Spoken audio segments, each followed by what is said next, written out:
상처받지 않은 거, 그리고 나를 지켜내는 거, 이런 게 굉장히 중요하잖아요. 그러니까 불편한 사람과 관계를 끊어내고 나를 위해 거리를 둬라.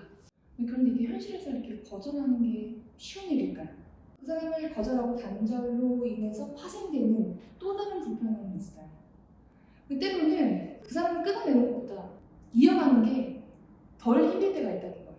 우리가 불편함을 표현하지 못한 이유가 뭐냐면, 아마 누구나 이게 불편해라고 이제 말해봤던 경험이 있을 거예요. 표현하고 더 안 좋아졌던 경험이 있기 때문에 고민하시는 거죠. 네, 불편함도 잘 표현하면 충분히 개선할 수 있습니다. 근데 생각보다 몰라서 그런 경우가 있어요. 알려주고 나면 달라지는 사람이 많다는 사실 여러분 알고 계세요? 저는 관계를 끊으라는 말 대신에 오히려 포기하지 않으셨으면 좋겠어요. 잘 표현하셔야 된다는 거죠. 그래서 불편함을 잘 표현하기 위해서 여러분들 이런 준비를 하셔야 됩니다. 많이 들어보셨을 건데, 감정과 팩트를 분리하는 거. 문제는 이런 감정적인 해석이 상황을 더 복잡하게 만들 수 있다는 겁니다. 심지어는 내가 이제 불편함을 표현하려고 하다가 나의 어떤 감정이 과하게 개입돼 버리면 이게 전달이 안 돼요. 뭐냐면 너무 감정을 과잉해버리면 실제로 문제가 있는 사람한테 이게 문제가 있어라고 하는 메시지가 전달되는 게 아니라, 뭘 저렇게까지 반응해? 왜 이렇게 감정적이야? 오히려 문제가 나한테 있는 것처럼 초점이 나에게 옮겨질 수 있다는 거예요. 쉽게 말씀드려서 상대가 잘못한 바람에 불편함을 얘기했더니 오히려 이 대화의 흐름이 나로 바뀐 거예요. 왜 이렇게 예민하게 받아들여? 될 수 있다는 거죠.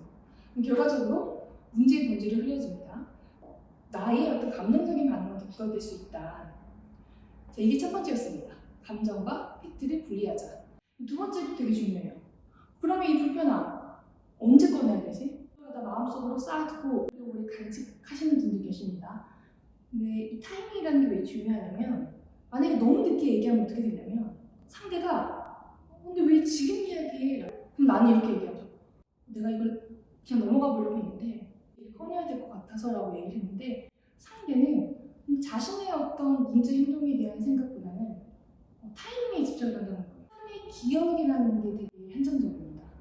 이왕이면 나의 기억에서 굉장히 머무를 때, 특히 상대의 기억에서도 머무를 때, 그래서 시간이 지난 후에 이야기하는 거, 이게 기억이 안 나면 집중하기가 어려워요.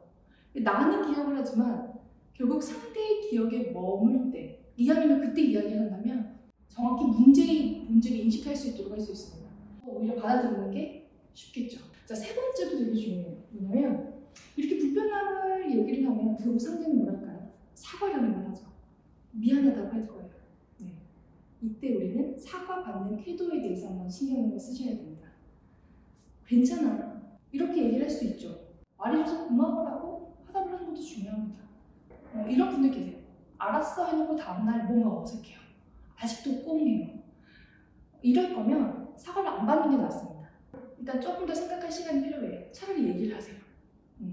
그게 아니라 괜찮아 라고 했다면 다음날 뭔가 엘리베이터 앞에서 만났을 때 어색하게 행동하는 게 아니라 먼저 대화할 수 있는 이런 자연스러움, 여기까지 준비를 해주셔야지 이게 정말 사과를 받는 중요한 태도가 될 수 있을 것 같습니다.